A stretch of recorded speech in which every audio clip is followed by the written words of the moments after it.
Hi കൂട്ടുകാരെ, high praise the Lord. നമ്മളുടെ കൂടെയാണ് യൂസഫിൻ്റെ കൂടെ. എൻ്റെ അപ്പയെ കാണണം, കെട്ടിപ്പുണരണം, ആ മാവിൽ ചാരിയിരുന്നെനിക്കൊന്നുറങ്ങണം.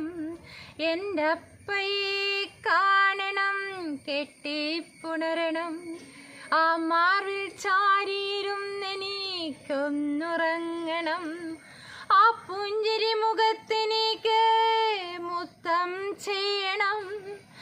എത്ര നാളായി കാത്തിരിക്കും എൻ മനം. ആ പുഞ്ചിരി മുഖത്തെനിക്ക് മുത്തം ചെയ്യണം. എത്ര നാളായി കാത്തിരിക്കും എൻ മനം. എൻ വേദനകളെയൊക്കെയും ഇറക്കി വയ്ക്കുവാൻ ഞാൻ കാത്തിരിപ്പു ഞാൻ. എൻ്റെ നെടുവീർപ്പും കണ്ണുനീരും മാറിടുമല്ലോ. എത്ര നാളായി കാത്തിരിക്കും എൻ മനം. എത്ര നാളായി കാത്തിരിക്കും എൻ മനം.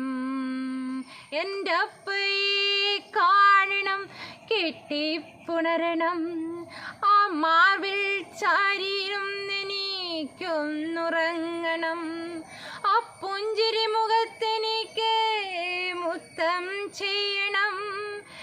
എത്ര നാളായി കാത്തിരിക്കും എൻ മനം. എത്ര നാളായി കാത്തിരിക്കും എൻ മനം. വേഗം വേഗം പോയി വരണേ സഹോദരങ്ങളെ,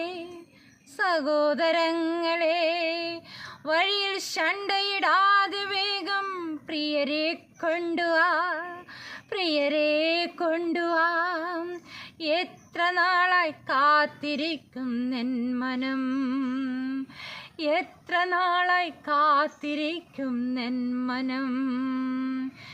എൻ്റെ അപ്പയെ കാണണം, കെട്ടിപ്പുണരണം, ആ മാവിൽ ചാരിയിരുന്നെനിക്കൊന്നുറങ്ങണം. ആ പുഞ്ചിരി മുഖത്തെനിക്ക് മുത്തം ചെയ്യണം. എത്ര നാളായി കാത്തിരിക്കും എൻ മനം. ആ പുഞ്ചിരി മുഖത്തെനിക്ക് മുത്തം ചെയ്യണം. എത്ര നാളായി കാത്തിരിക്കും എൻ മനം. യൂസഫ് എന്ന മന്ത്രി തൻ്റെ സഹോദരന്മാർക്ക് തന്നെ വെളിപ്പെടുത്തിയപ്പോൾ ആരും അടുക്കൽ ഉണ്ടായിരുന്നില്ല. ചുറ്റും നിൽക്കുന്നവരെ പുറത്താക്കിയ ശേഷമാണ് യൂസഫ് തന്നെ വെളിപ്പെടുത്തിയത്. അദ്ദേഹത്തിൻ്റെ ഉച്ചത്തിലുള്ള കരച്ചിൽ മിസ്രയീമ്യരും ഫറവോൻ്റെ ഗൃഹവും കേട്ടു.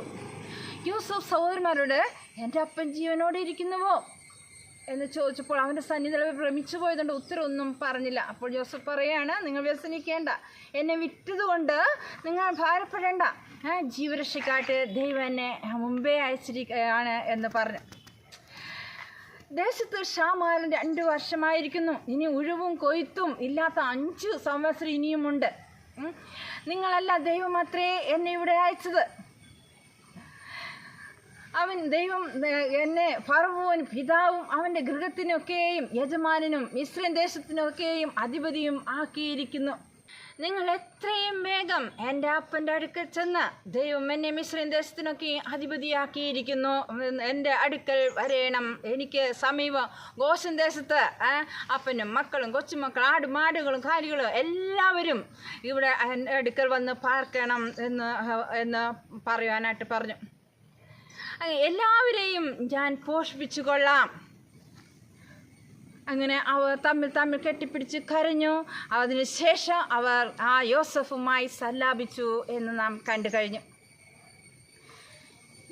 നമ്മുടെ യോസഫിൻ്റെ സഹോദരന്മാർ വന്നിരിക്കുന്നു എന്നുള്ള കേൾവി ഫറവോൻ്റെ അരമനയിലെത്തി. അത് ഫറവോനും അവൻ്റെ ഭൃത്യന്മാർക്കൊക്കെയും വളരെ സന്തോഷമായി. ഫറവോൻ യോസഫിനോട്, എത്രയും വേഗം അപ്പനെയും കുടുംബങ്ങളെയൊക്കെ കൂട്ടിക്കൊണ്ട് എൻ്റെ അടുക്കൽ വരുവീൻ, ഞാൻ നിങ്ങൾക്ക് മിസ്രയീം രാജ്യത്തിലെ നന്മ തരും എന്ന് പറയുകയുണ്ടായി. അത് ദേശത്തിൻ്റെ പുഷ്ടി നിങ്ങൾ അനുഭവിക്കും, മിസ്രൈം ദേശത്ത് നിന്ന് രഥങ്ങൾ കൊണ്ടുപോയി അവരെ കൊണ്ടുവരണം എന്ന് പറഞ്ഞു. യോസഫ് ഫറവോൻ്റെ കൽപ്പന പ്രകാരം സഹോദരന്മാർക്ക് രഥങ്ങൾ കൊടുത്തു, വഴിക്ക് വേണ്ടുന്ന ആഹാരവും കൊടുത്തു. അവരിൽ ഓരോരുത്തരും ഓരോ വസ്ത്രവും, ബെന്യാമീന് 300 വെള്ളിക്കാശും അതുപോലെ 5 വസ്ത്രവും കൊടുത്തു. മാത്രമല്ല തൻ്റെ അപ്പന് 10 കഴുതപ്പുറത്ത് മിസ്രൈമിലെ വിശേഷ സാധനങ്ങളും 10 പെൺകഴുതപ്പുറത്ത് വഴിച്ചെലവിന് ധാന്യവും ആഹാരവും കയറ്റി അയച്ചു. അങ്ങനെ യോസഫ് തൻ്റെ സഹോദരന്മാരെ അയച്ചു. യോസഫ് സഹോദരന്മാർ യാത്ര പുറപ്പെടുന്ന മുമ്പ് ഒരു കാര്യം പ്രത്യേകം പറയുന്നുണ്ട്. എന്താണത്? അതെ, നിങ്ങൾ വഴിയിൽ വെച്ച് ശണ്ട കൂടരുത് എന്ന് പറയുന്നു. പ്രിയ കൂട്ടുകാരെ, നമ്മളൊരു സിയോൻ യാത്രക്കാരാണ്. നമുക്ക് നമ്മുടെ സ്വർഗീയപ്പനെ കാണണം. നമ്മുടെ കർത്താവിൻ്റെ മുഖാമുഖമായി നാം കാണുന്ന ദിനം അടുത്തു വരുന്നു. എന്നാൽ നമ്മുടെ ഈ സിയോൻ യാത്രയിൽ നമ്മൾ ശണ്ട കൂടാതെ, നിങ്ങൾ വഴിയിൽ വെച്ച് നശിക്കാതിരിപ്പം പുത്രനെ ചുംബിപ്പീൻ എന്നുള്ള വചനം നമ്മൾ ഓർത്തുകൊണ്ടേയിരിക്കാം. കർത്താവിനെ ചുംബിക്കുന്ന എങ്ങനെയാ? സ്തോത്രം എന്ന യാഗം അർപ്പിക്കുന്നതിനെ മഹത്വപ്പെടുത്തുന്നു. അതിൽ ഭയത്തോടും കർത്താവിനോടുള്ള സ്നേഹത്തിലും നമുക്ക് വർദ്ധിച്ചു വരാം. ഇവിടെ ഇതാ തൻ്റെ സഹോദരന്മാർ കടന്നു പോകുന്നു. അവർ മിസ്രൈമിൽ നിന്ന് പുറപ്പെട്ട് കനാൻ ദേശത്ത് അപ്പനായ യാക്കോബിൻ്റെ അടുക്കലെത്തി.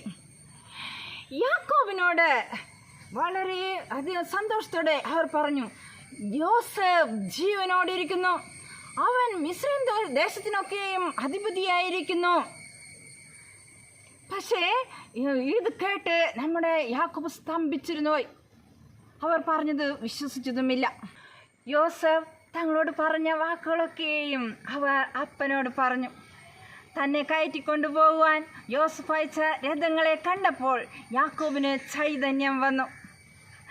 മതി, എൻ്റെ മകൻ യോസഫ് ജീവനോടിരിക്കുന്നു, ഞാൻ മരിക്കും മുമ്പേ അവനെ പോയി കാണും എന്ന് ഇസ്രായേൽ പറഞ്ഞു.